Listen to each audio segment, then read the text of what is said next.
We begin with one of the world's greatest Christian legal scholars at work today, Professor Mary Ann Glendon, who is going to be serving as our opening Keynote McDonald Distinguished Christian Scholars Lecturer. Professor Glendon is the learned hand professor of law at Harvard Law School. She is the former United States Ambassador for Religious Freedom in the Vatican. She currently serves as a commissioner on the United States Commission for International Freedom, and she has just stepped down from a number of years of service in the Institute for Religious Works that supervises the work of the Vatican Bank. She is a member of the American Academy of Arts and Sciences, of the International Academy of Comparative Law, and the Pontifical Academy of Social Sciences, which she served with distinction as president for more than a decade. She served 2 terms on the United States President's Council on Bioethics, and she has represented the United States government and the Holy See in a variety of causes and conferences around the world on fundamental questions of law, politics, religion, and society. But we know her especially in the legal academy as a brilliant legal scholar who has produced path-breaking work in a number of distinct fields of study.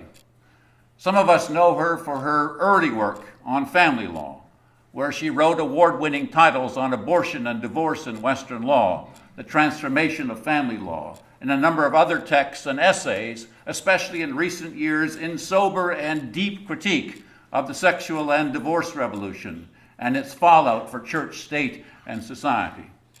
Some of us know her for her comparative law work, for her leading casebook and textbooks in the field, and for her recent work leading the Pontifical Academy, dealing with comparative questions of ecology and children and youth, the environment, and more.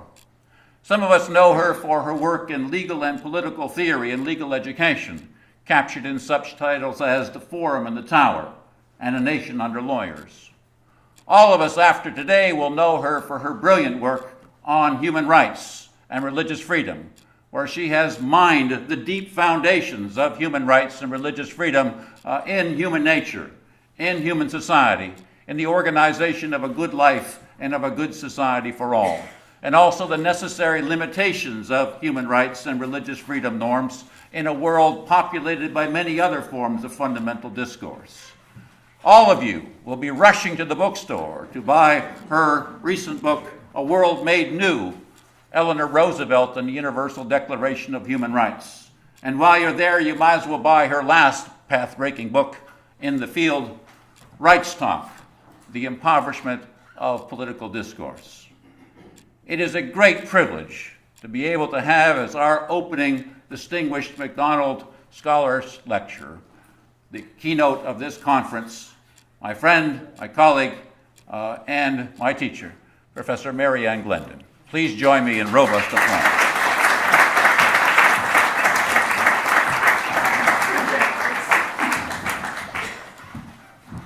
Well, thank you very much, John, for that extremely generous introduction. I'm truly honored to have been invited to give this introduction to what I am sure is going to be a very fruitful, beneficial conference on the current status of religious freedom. While I'm honored, I must admit that the invitation from Nigel Bigger and John Whitty presented me with something of a dilemma, because you see, 4 years ago, almost exactly 4 years ago, I was invited to give a talk for the Oxford Summer Academy on Law and Religion, and it was on the very same topic. So you can see that I had to devote quite a bit of attention to how I would avoid repeating myself. I began to feel like the little old lady who went to confession. She told the priest that 40 years ago she had committed a terrible sin against chastity. And the priest naturally said, "Well, haven't you confessed this before?" And she said, "Oh, yes, Father, but I just love talking about it."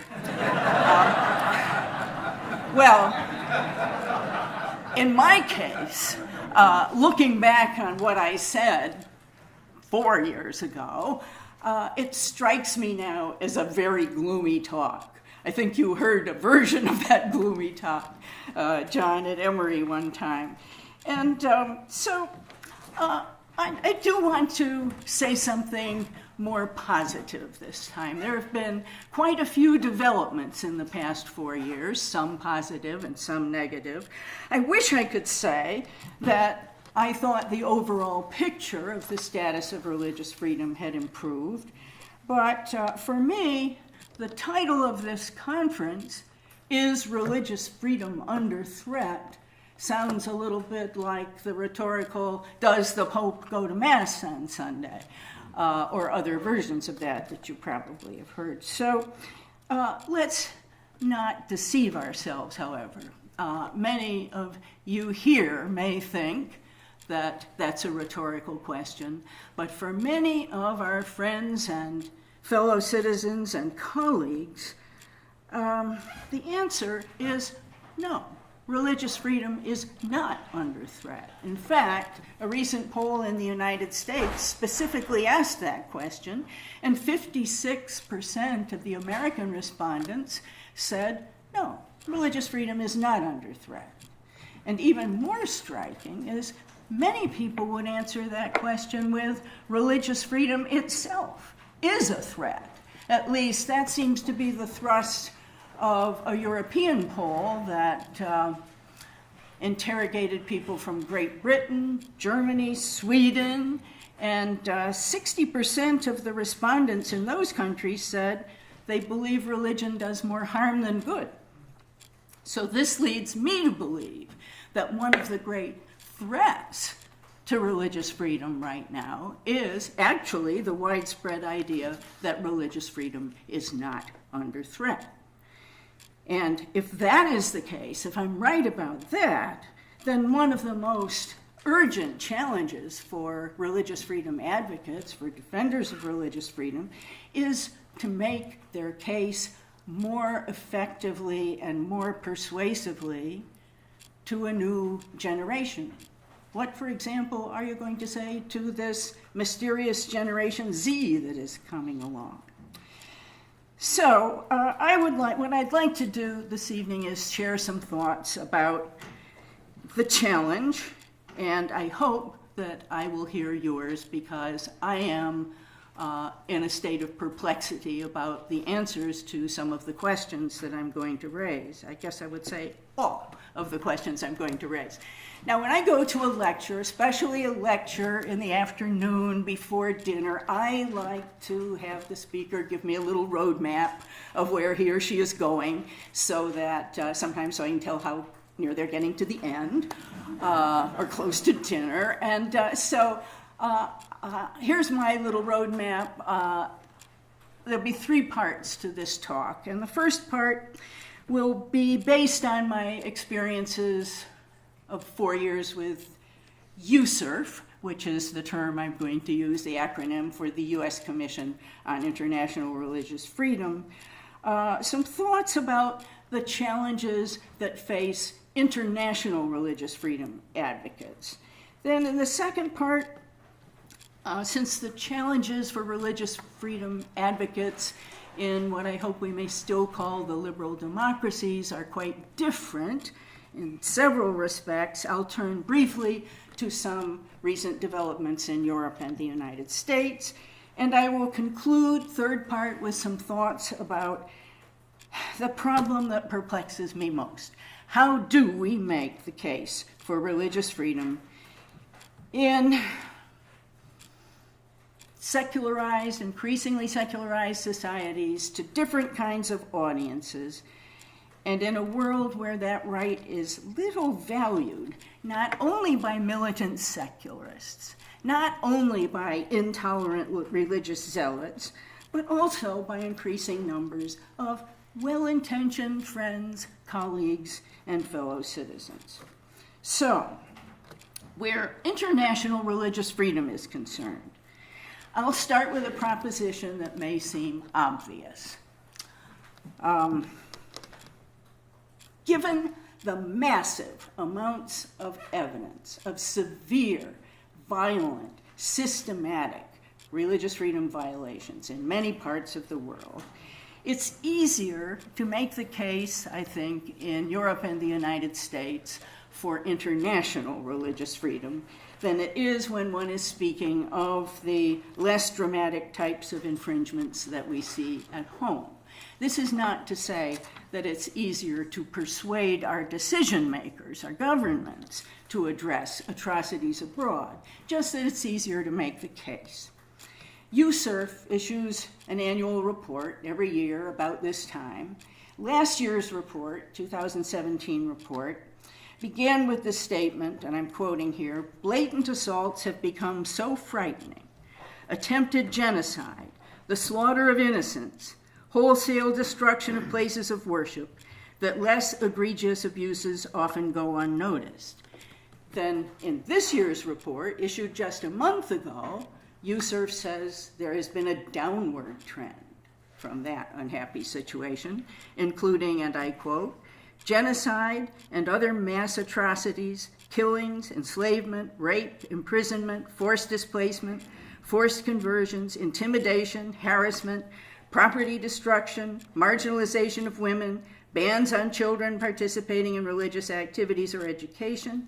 And add to that some of the most populous countries in the world are among the worst violators, so that, according to the Pew Research Center, almost 80%, 78% of the world's inhabitants live in countries where, to use Pew's terminology, there are high or very high restrictions, both governmental and social, on religious freedom.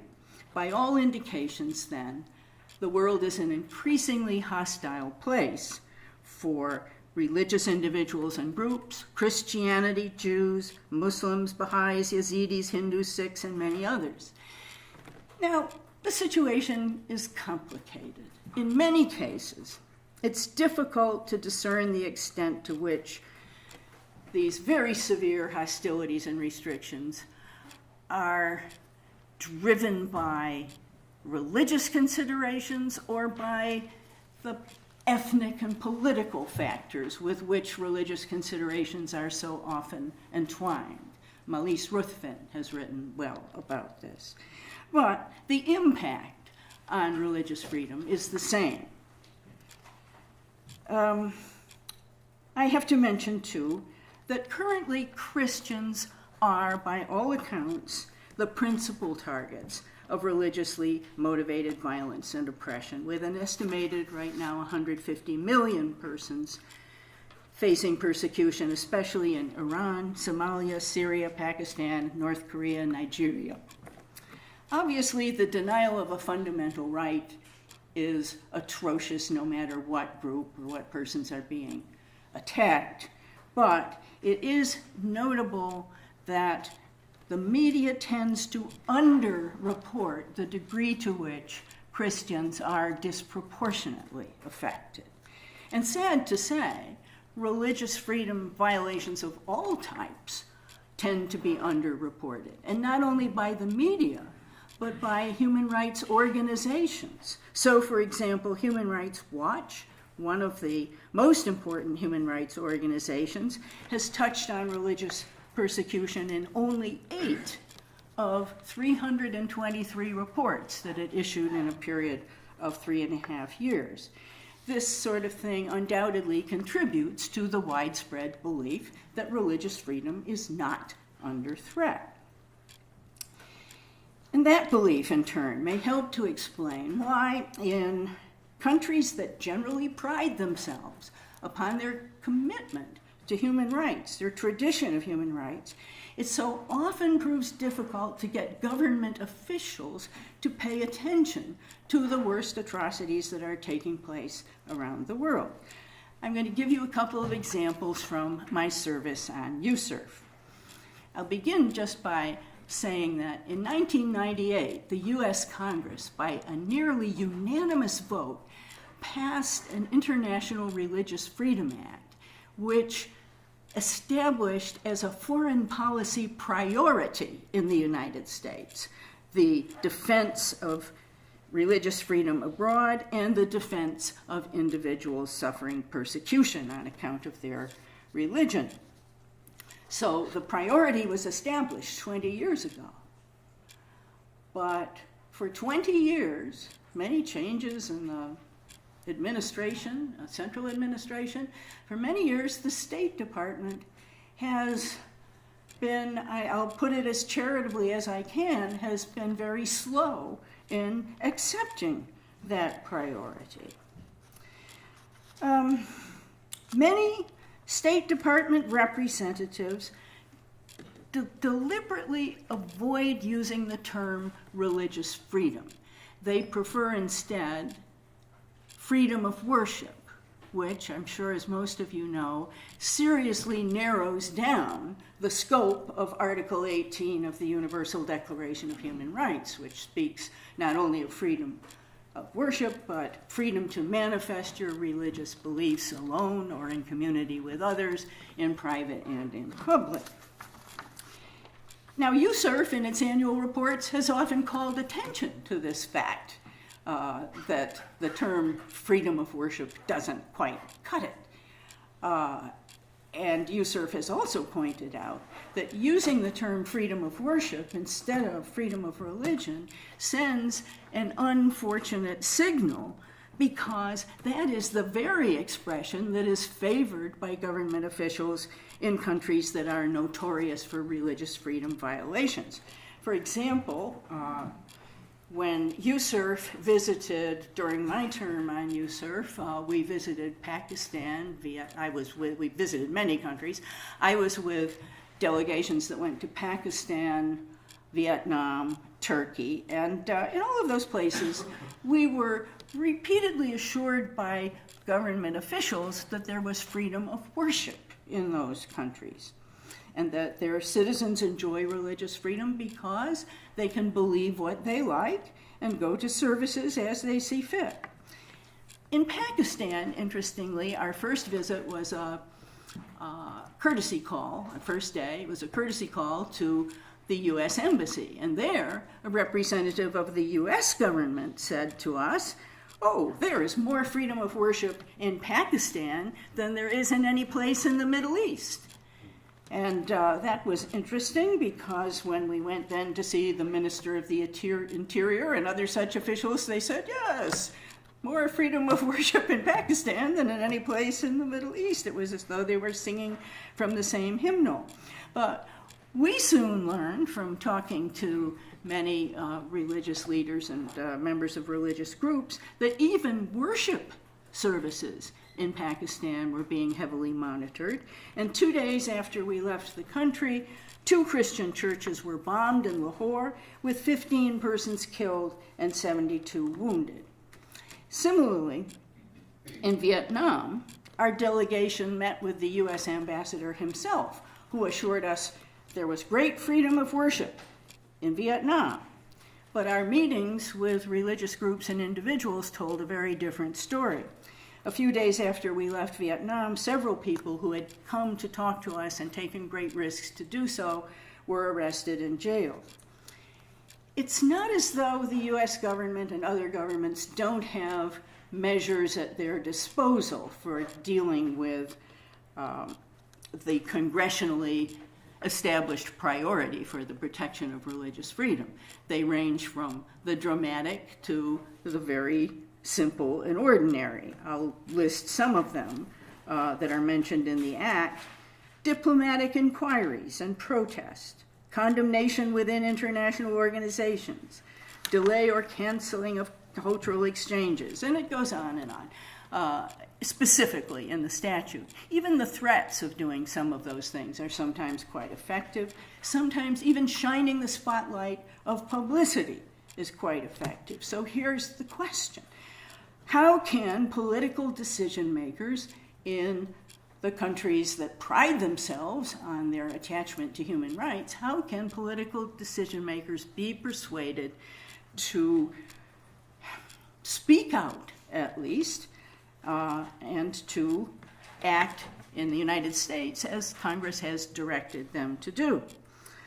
I think one of the most frustrating obstacles to that enterprise of trying to convince your government officials to do what they're directed by statute to do is that and I think this is a valid criticism, one country speaking alone is almost always considered to be acting for its own geopolitical motives. Its good faith is very easily questioned. So, and often with very good reason. So, are you ready for some good news?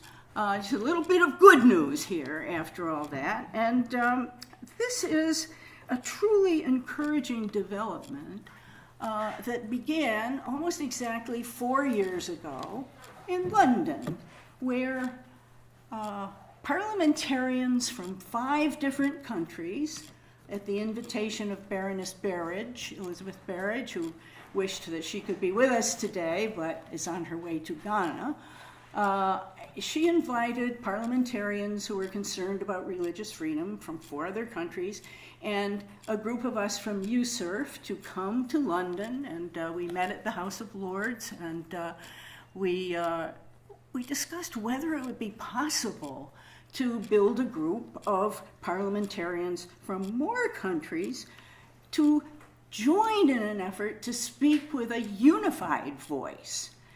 And things moved very quickly from there. A couple of months later, this group, which had then grown to 30 parliamentarians from different countries, religiously diverse men and women, they had expressed interest in such a group, and the European Union provided a meeting place for us to have a meeting in Brussels.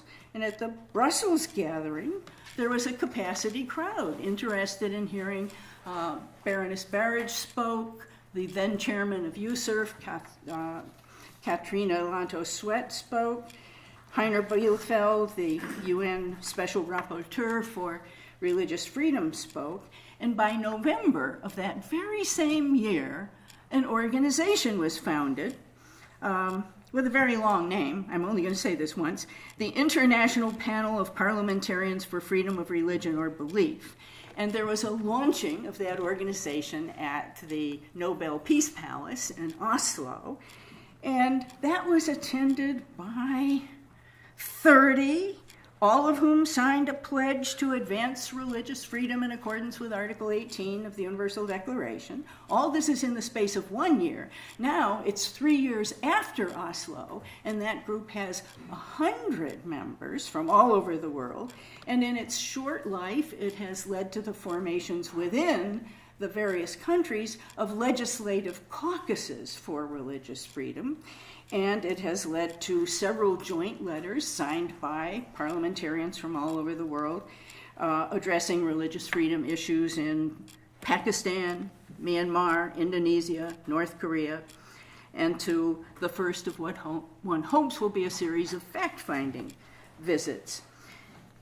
That network and its rapid growth was cited in USERF's 2018 report as, I quote, a real reason for optimism on an otherwise bleak international religious freedom landscape.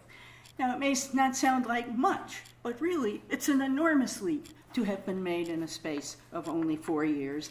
And it gets past that problem of a single country. Even if you can get officials to speak on their own, they're always going to be suspected of acting for their own geopolitical reasons.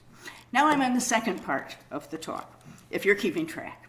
So, turning now to religious freedom in the liberal democracies, the picture is less dramatic, of course, but nevertheless troubling. Few victims of religious discrimination have lost their lives, but many are losing their jobs and their ability to participate in public life while remaining true to their deepest beliefs. There's a folk song in the United States, a Depression-era song that goes, I've traveled the wide world over and seen lots of funny men. Some rob you with a 6-gun and some with a fountain pen. So you have a situation that is more subtle in the liberal democracies, less severe, but the violations and restrictions are increasing.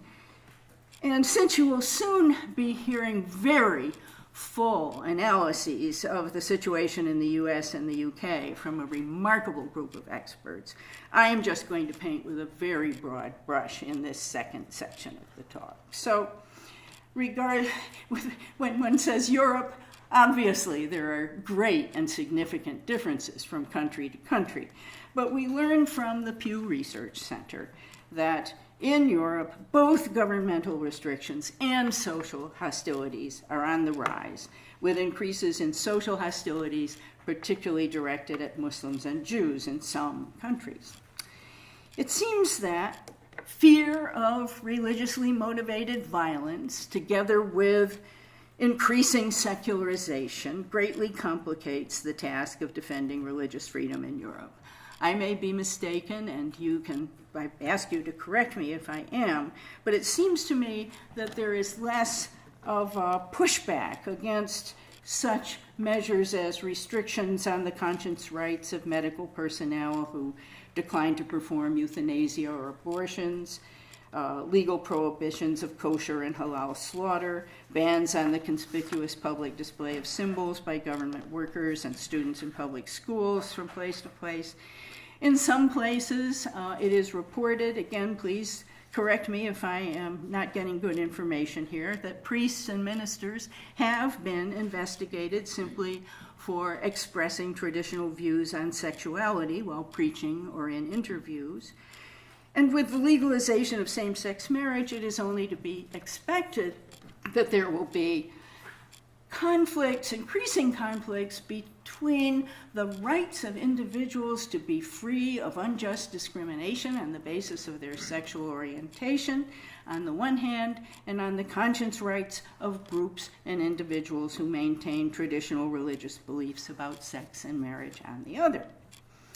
Now I'm going to have a drink of water before I turn to the United States. So the situation in the US is similar in many respects, but there are some differences, maybe many, and you'll mention some that I gloss over here, but there are many differences that are worth noting. There are, of course, many instances, as in Europe, of denial of conscience protection, controversies involving rights of parents, growing conflict between religious freedom and claims based on non-discrimination norms, abortion rights, and various sexual liberties. And as in Europe, there is a waning consensus on the importance of religious freedom, plus a good deal of open hostility to religion among opinion leaders in the media, the academies, the entertainment world. All that is nothing new. Somewhat new is the little group of scholars who are now maintaining in prestigious American law schools that religious freedom is an unnecessary right, that it's a redundant right, that everything that's important is already covered by constitutional protection of speech, expression, association. In fact, one constitutional scholar has gone so far as to unilaterally proclaim that the culture wars are over. And he says the only question now is how to treat the losers, which he identifies as Christians and conservatives. And this scholar recommends, quote, take a hard line, you lost, live with it, rather than trying to reach any form of accommodation, remarking that the hard lines seem to work reasonably well with the defeated Nazis in Germany after World War II. Regret to say that's one of my colleagues. It is regrettable that many of the same culture warriors who once called for a policy of toleration and live and let live are now wanting to run their opponents out of their jobs, close down their businesses, undermine their institutions. A few years ago, the prevalence of those attitudes seemed to be confined to the universities, and a writer for Commentary magazine quipped that the universities in America are like little islands of intolerance in a great sea of freedom. But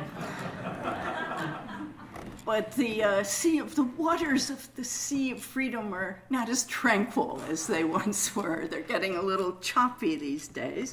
And just how choppy, I'll just give you one example, but the outgoing chair of the U.S. Commission on Civil Rights introduced their commission's annual report with a speech in which he said, I'm going to quote him here, "Religious freedom and religious liberty are simply code words for discrimination, intolerance, racism, sexism, homophobia, or any other form of intolerance." Repeated himself there, but we won't dwell on that. This is a man who chaired a commission charged under U.S. statute, Civil Rights Act of 1964, in protecting people who are victims of religious discrimination. But this is an example of the situation in the United States. But again, I am going to say, and subject to correction, that there seems to be more popular resistance in the United States to incursions on religious freedom than at least I read about in Europe from my distance. And if so, that might be explainable in part by some recent studies, very recent studies, on American religiosity. So here's a report issued by the Pew Forum last month.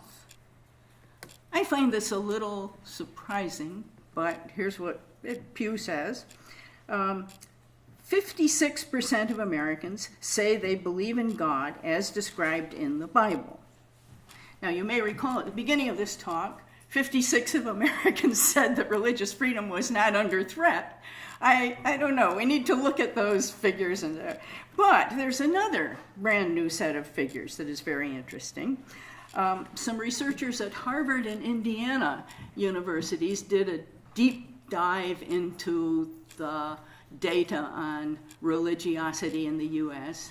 And what they discovered was that while there is, as there is everywhere in the West, a rise in the unaffiliated and the no religion, the respondents who say that they are religiously affiliated, 60% of those say that they are strongly affiliated. And that, I'm sorry, not 60%, 47% say they are strongly affiliated. And that is a rise from 39% in 1989. So in other words, the proportion of the population that self-identifies as religious has become more intensely so. And the researchers at Harvard and Indiana concluded that in this respect, the U.S. is becoming more exceptional in comparison with other liberal democracies. So, part 3, turning now to the challenge of making the case for religious freedom in this very difficult environment. I think we can say that the fact, given that growing numbers of persons in Western societies describe themselves as unaffiliated or not religious, it would be surprising, would it not, if concern for religious freedom had not diminished. After all, the more that people see religion as something like a hobby or as something that is private and solitary, the greater the likelihood that their concern about full, robust religious freedom, as outlined in UDHR Article 18, is going to diminish. Recently, I was talking to a colleague who asked me what I was working on, and I said, well, I'm getting ready to give this speech for Nigel Bigger and John Whitty, and it's on religious freedom. And my colleague said, never got that issue. I just don't understand it. And this is not, I'm sure you know people like this. There are more people like that than there are militant secularists, and they are far more influential than militant secularists. So the less that one feels that he or she is personally affected by religious discrimination or persecution, the less interest one is likely to take in its protection. I think this is perfectly natural. It's to be expected.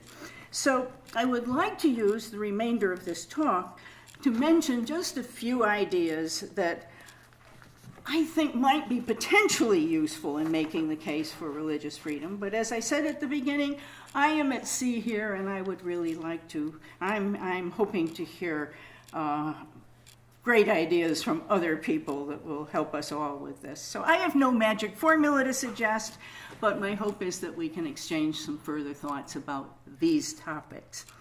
So my first suggestion is one that every lawyer knows, and every evangelist in St. Paul knows, which is know your audience. There is no one line of discussion that is going to reach every kind of listener. So that's a simple one-liner. The second, I would say, more people are won over by concrete examples, personal stories, illustrative stories, than by formal argument. And I don't mean to say that there is no place for a rigorous theoretical defense of religious freedom. And in fact, the current chairman of USERF, Daniel Mark, made a really impressive statement, I think, in the group's 2018 report. It's brief. I'd like to read it because I think he very concisely expresses what someone with his philosophical and theological background would say. He says, though freedom of religion is profoundly intertwined with other basic rights, such as freedom of expression and association, it stands out as the right for which people are most willing to suffer and die. This is because religious freedom safeguards the rights to recognize what is most sacred and to live one's life according to one's sacred obligations. Moreover, says Mark, religious freedom is the ultimate bulwark against totalitarianism because it stands as a testament to the notion that the human being does not belong to the state and that the person's highest commitments lie beyond the control of government. Now, that's an impressive statement, but many people, I believe, would be much more apt to be swayed by a firsthand experience or a compelling story. Recently, I read a memoir by a British surgeon who said that he had made a visit to a friend of his who was in a nursing home.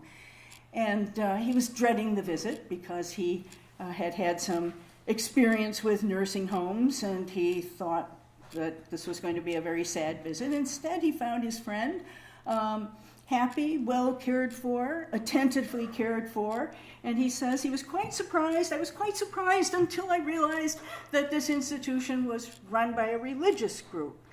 Well, he suddenly became aware of the difference that faith can make in performing some kinds of services that are not pleasant to perform always. I do not want to exaggerate the degree to which faith-based institutions can perform better in terms of humanity and efficiency and effectiveness, but when they do what they do well, it's just a step from observing what they do to understanding that they need the freedom to be true to themselves while they are doing what they feel called to do. Okay, a third possible suggestion. Sometimes what to us lawyers, especially something that sounds like a problem in theory, actually turns out not to be a problem at all in practice. And I would give as an example here, it's often contended in the United States, you may have heard that we're a litigious country.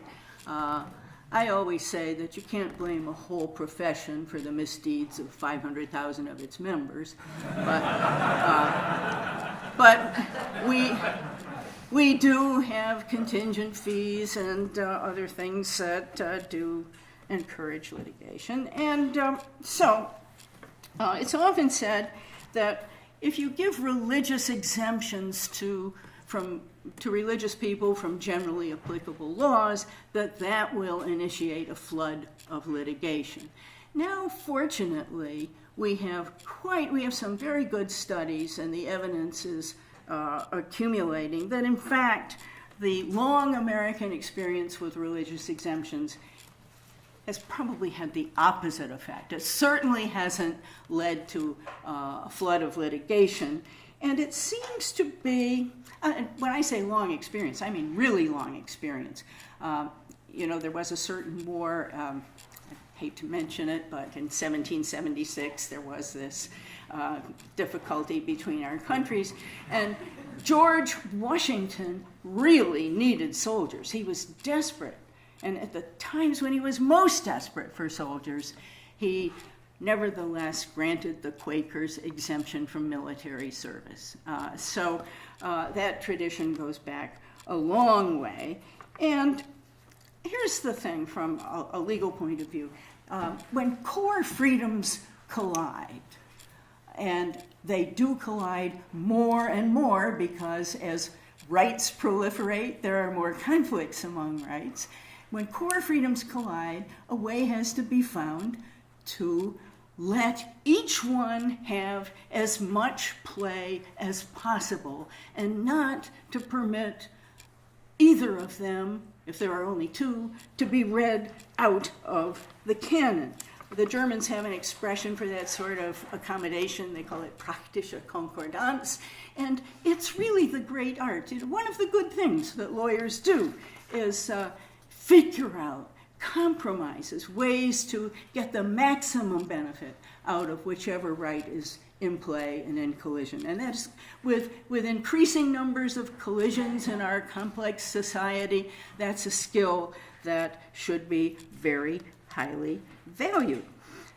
So the long U.S. tradition of accommodating conscientious objectors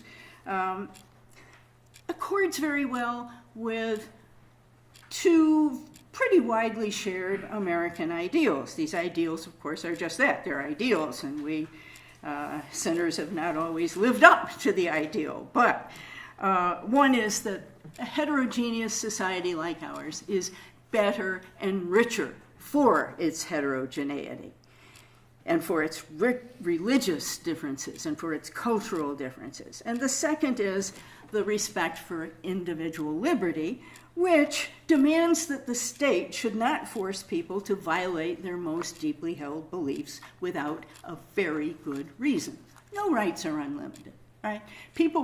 Sometimes people read the Universal Declaration of Human Rights like a list. It's not a list. It's a document with a structure, with mutually conditioning parts. And so all the rights in the Universal Declaration are conditioned and subject to Article 29, which says these rights can be limited in view of the rights of others. This is what I've been talking about, praktische Konkordanz.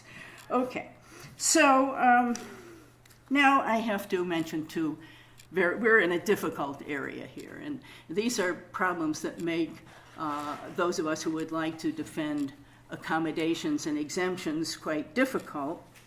One of them is the concept of freedom that many people have in their minds, so that when you talk about religious freedom, they're plugging in Chapter 2 of John Stuart Mill's essay on liberty. They're thinking of removal of constraints for the purpose of individual fulfillment. Nothing wrong with that, but religious freedom is a little different. People who seek religious freedom, at least many people who seek religious freedom, want to do so in order to fulfill their religious obligations. And so they want to have religious liberty in order to be true to themselves while fulfilling what they believe they are called to do. So Yuval Levin, who was on the U.S. Bioethics Council, put it well. He said, religious liberty is not a freedom to do what you want, but a freedom to do what you must. It describes a duty of society to retreat and give its members space to act on what they deem essential. An acknowledgement not of a human liberty or right, but of a human obligation that precedes the social obligation and shapes it. Second problem. There's a view held by many in the human rights community, which ought to be a community that embraces religious freedom. But there's a view held in the human rights community that some persons and groups who seek protection for religious liberty do not deserve it. You'll hear more about this, I'm sure, from Richard Garnett, who will be speaking tomorrow. Many in the human rights community tend to see some religious persons and groups as antagonists to their causes. So those two obstacles are very difficult.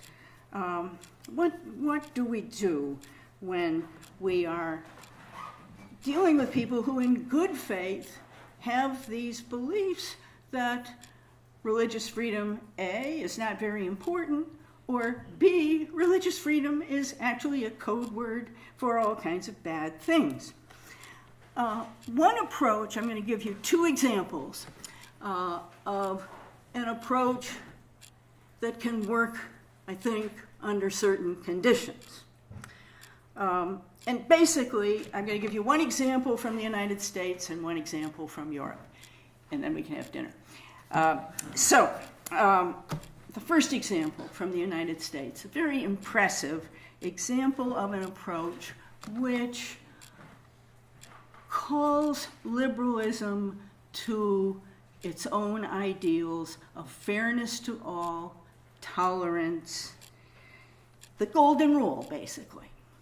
And a very impressive example in the United States of that approach was an op-ed co-authored by Stanford professor Michael McConnell with the former dean of Harvard Law School, Martha Minow, and it was written on the very eve of the Supreme Court's decision in the same-sex marriage case. Nobody knew how that decision was going to come down, and tensions were running very high.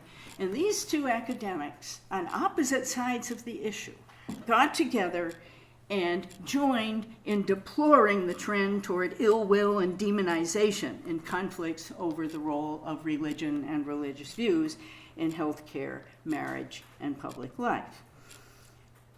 No matter who wins or loses, they wrote, the biggest losers are the entire nation if we descend into intolerance. They acknowledged that no matter which way the decision went, it would pose challenges, especially in, quote, finding the lines between assured protection for one's own freedom and equality on the one hand and interference with the religious freedom and equality of others.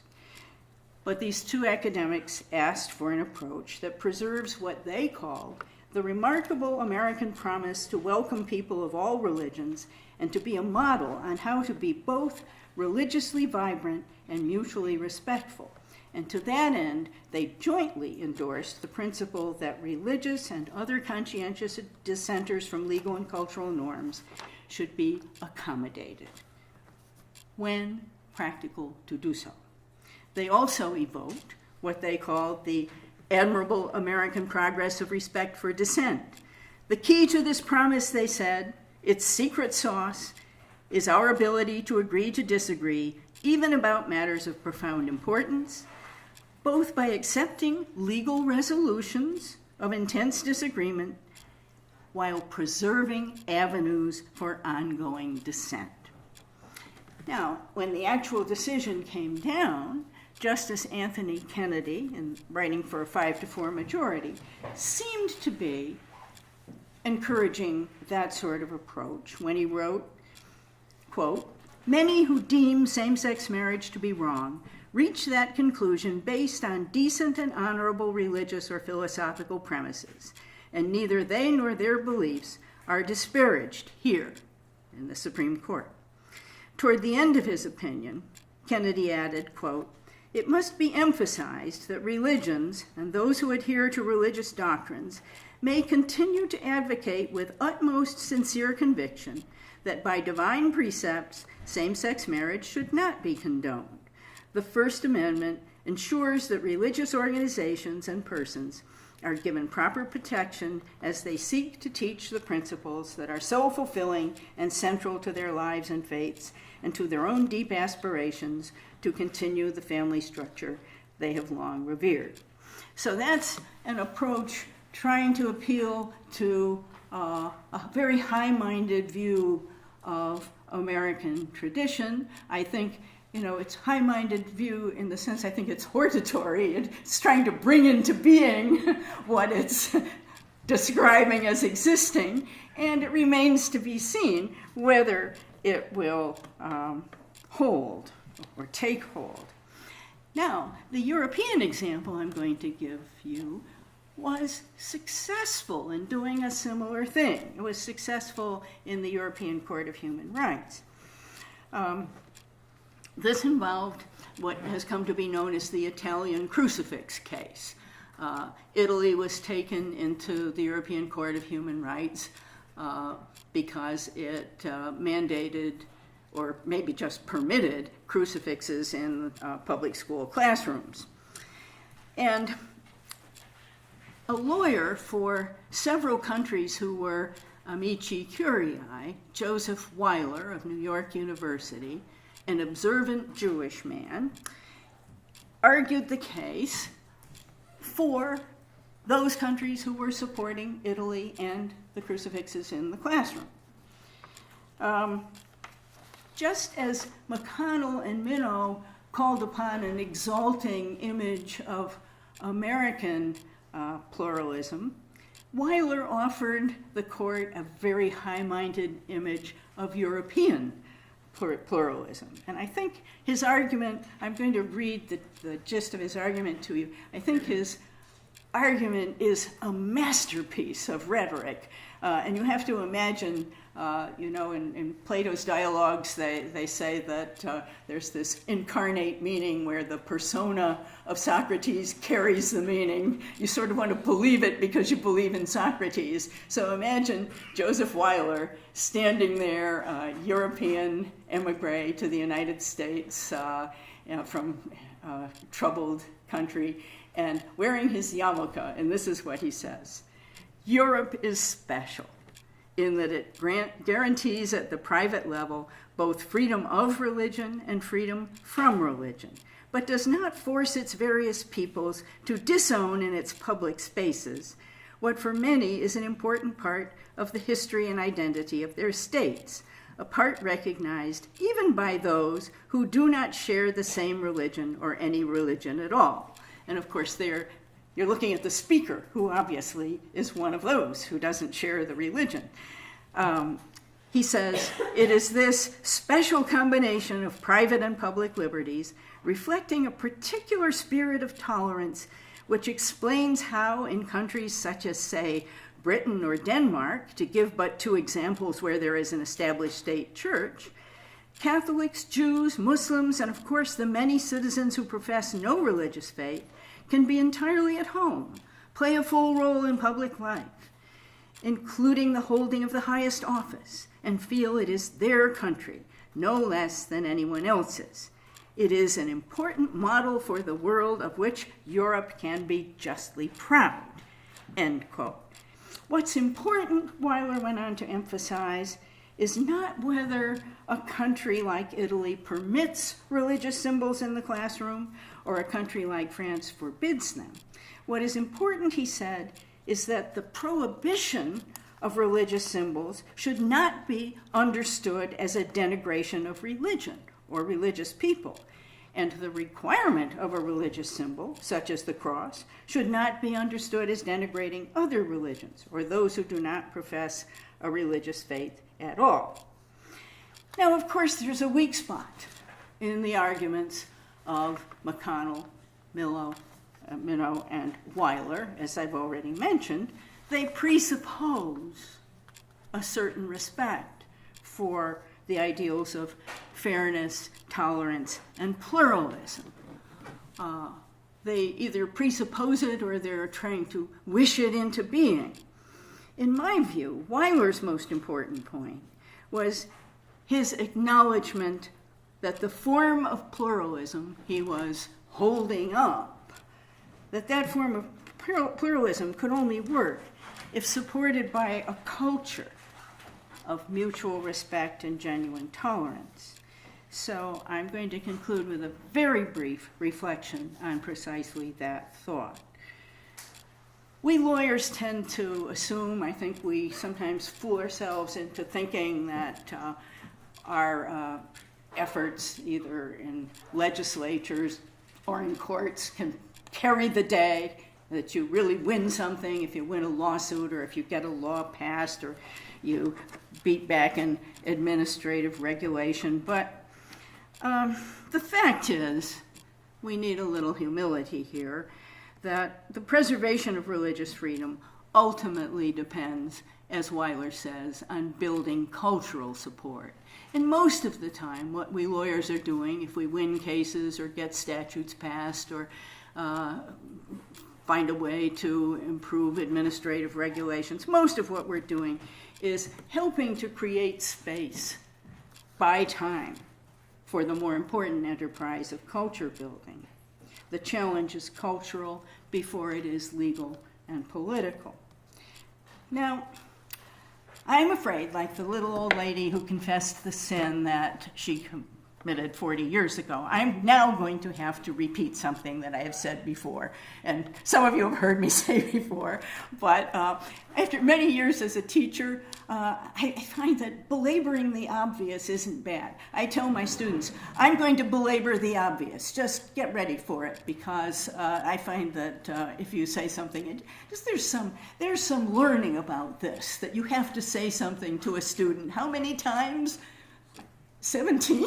I don't know. So anyway, I have said this before, but I still believe that whether religious freedom will continue to be under threat or whether it will come to be respected as the fundamental human right that it is, I think much will depend on religious groups, religious leaders, and religious individuals themselves, whether this cultural challenge can be met.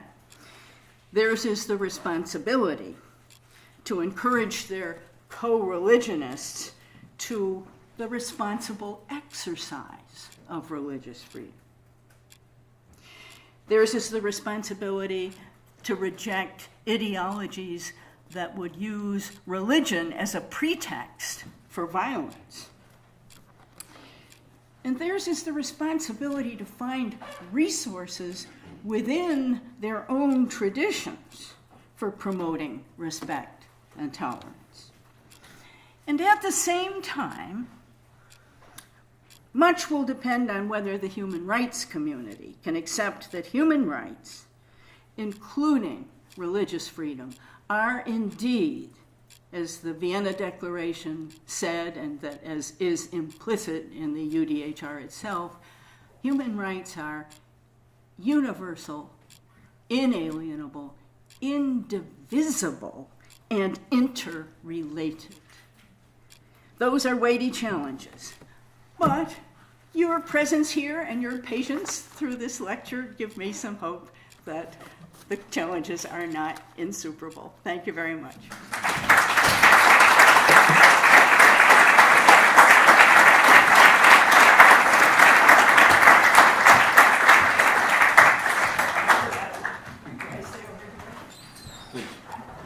Thank you so much, Professor Glendon, for a sterling talk and a wonderful start to what will be a full 3 days of conversation. She has mapped out a lot of the hard issues based on her own experience and scholarship. She has laid some challenges before us that we need to engage already now. And we have an opportunity for a few minutes before dinner to put some questions to Professor Glendon. I ask you to wait till the microphone comes to you so we can get you on film and chase you down if necessary if you go on too long.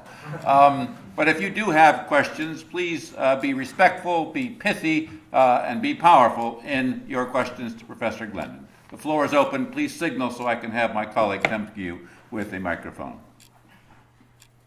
Right over here, Professor Trigg. And perhaps you can identify yourself in your home institution as well, just for the record. Well, I'm Roger Trigg, and I'm based here in Oxford now. I'm an emeritus professor from Warwick too. It isn't just American officials, of course, who have been rather complacent about religious freedom. I get very concerned about the attitude of the British government, particularly to genocide in the Middle East. the Foreign Office set up an advisory committee of which I was a member, and it only lasted 2 years and then got shut down by the present government and merged with a wider human rights body. And I think that tends to show how little concern there is for religious freedom at a time when people, as you said, are being killed in the Middle East precisely because of their religion, and of course very often precisely because they're Christian. And that's another thing. I find the British government are very reluctant to identify Christians as being in particular need. Even when they are in need, they say, oh, it's discrimination. So when churches, for example, want to help refugees from Syria, they can't say, well, we'd like the Christians because they're particularly suffering. They often don't even get to the refugee camps. They're told, no, that's discriminatory, and just take the people who are given. So there seems to be a lack of appreciation of the plight of many of the people.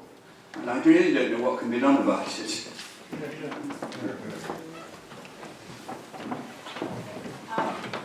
This is precisely, can everybody hear me? Yep. This is precisely why I put so much emphasis on what might seem to be a little thing, this inter-parliamentary group with now 100 members, because when one government speaks alone, even if you could get them to do it, very often, the way I put it in the talk was, the government will be suspected of acting for geopolitical motives, but in fairness to the governments, very often they are afraid to act alone because they're afraid of stimulating incidents on their own soil and all kinds of, I mean, that would be the high-minded, but all kinds of baser political motives. Very seldom does anyone do anything for a single motive. So I do think it's a hopeful sign if you get a group of 100 parliamentarians from 100 different countries. It is a step in overcoming that problem that you so rightly described as being not just the problem of the United States, although we're big so we get noticed more, but it is a pervasive problem, and I think that's why the 100 with more every month are trying this other approach.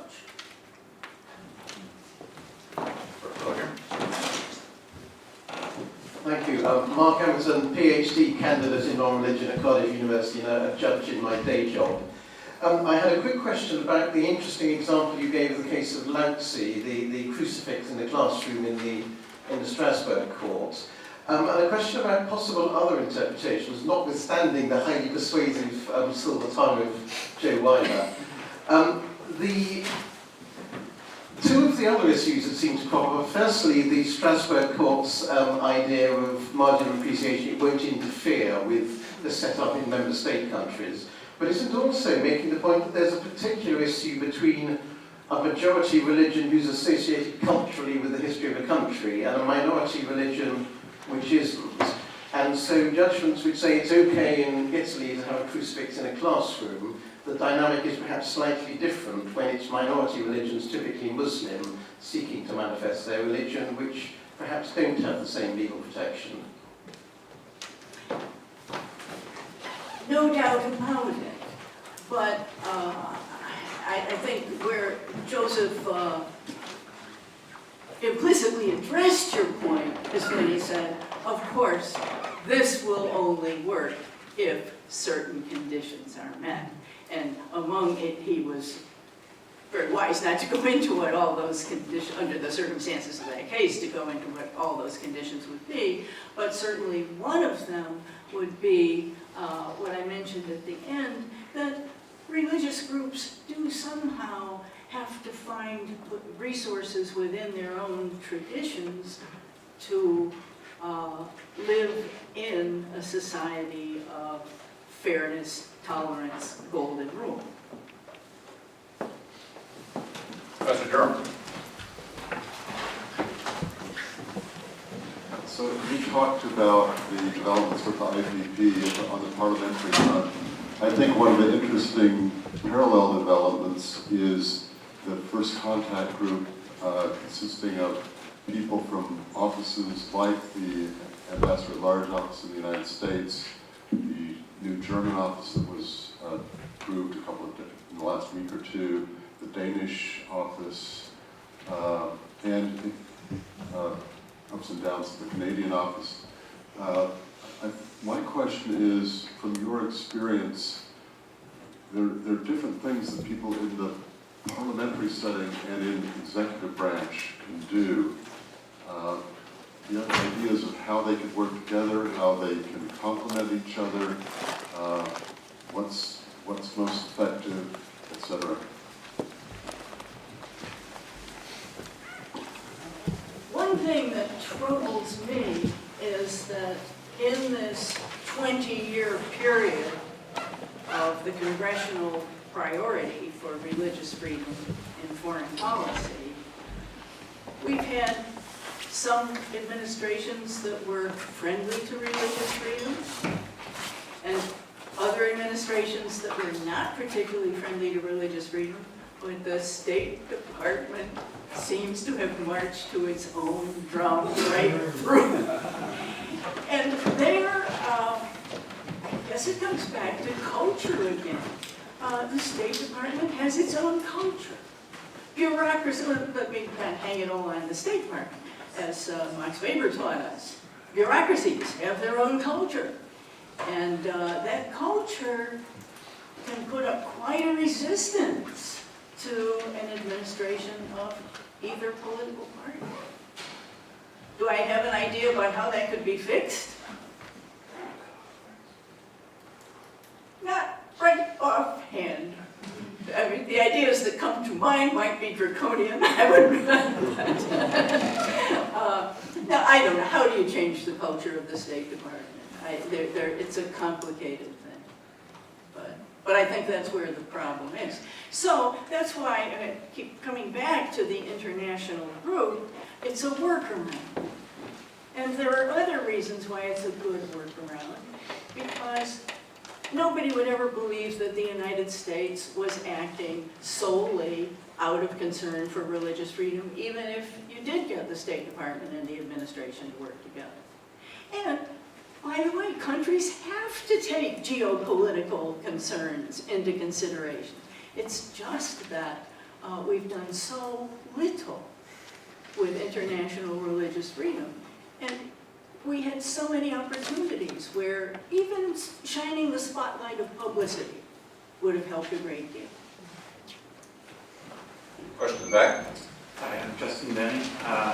So it seems that religious freedom advocates are in many ways working with their hands tied behind their backs until the courts can recognize that secularism is its own set of religious beliefs.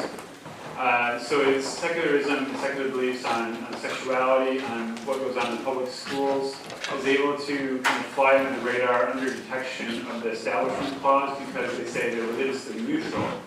But it's actually making competing religious claims about sexuality and what you can teach people in the schools. I know that Justice Potter Stewart in the 1950s, I believe, made that argument in one of his dissents, but I haven't really seen many people make that argument, even though I think it's really important to limiting how secularism is infringing upon the Free Exercise Clause. So do you think, one, do you think that's a problem? And two, do you think there's any hope to make that argument persuasively in the courts in America? Yes, I do think it's a problem, and you will see the argument made quite eloquently in some of the academic literature. You won't see it made in the courts because religious freedom advocates are trying to find the arguments that they think are most conducive to persuading at least 5 judges on the Supreme Court. And I don't think most religious freedom advocates would see that. They might agree with that, but they might not see it as a winner. People who argue before, I just came across this data, which I found fascinating. People who argue before the Supreme Court of the United States are astonishingly good at knowing exactly how to tailor their arguments to a very mixed group of 9 individuals.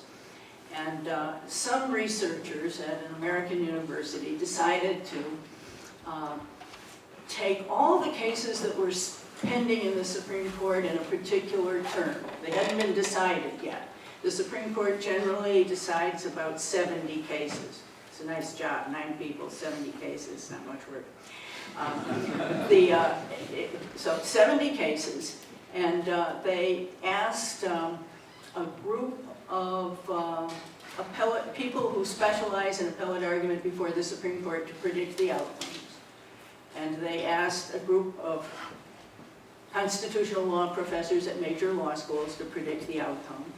And then they fed all the data into a computer and asked the computer to predict the outcome. Now, which of those 3 do you think was most accurate? It was not the law professors. It was first the Supreme Court advocates, second the computer, and third the professors. Very sorry to have to report this, but I think the answer to your question is that group of advocates is very aware of the point that you make, but that they don't see it as a winner. Lady back here, and then we'll take one more question over here. Last 2.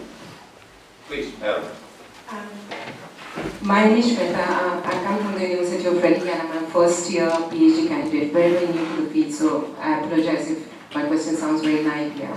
My question is in reference to one of your concluding remarks, that protection of religious freedom will now largely rely on religious groups, institutions, and individuals.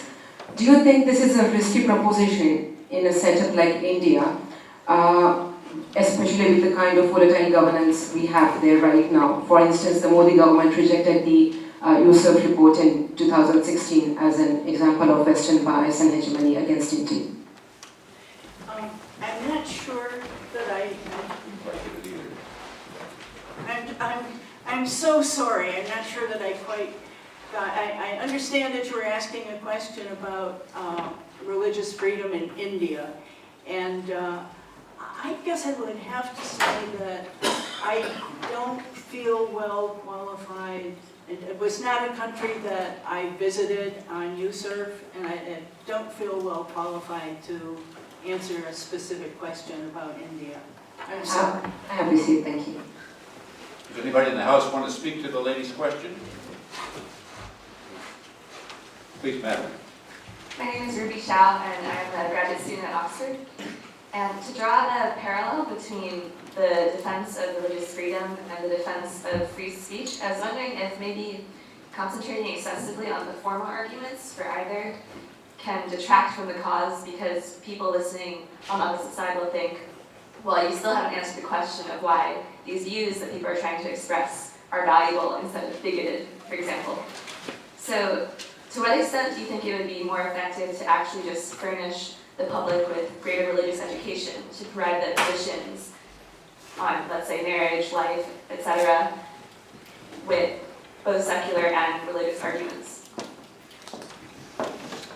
Well, that's a tough question. And,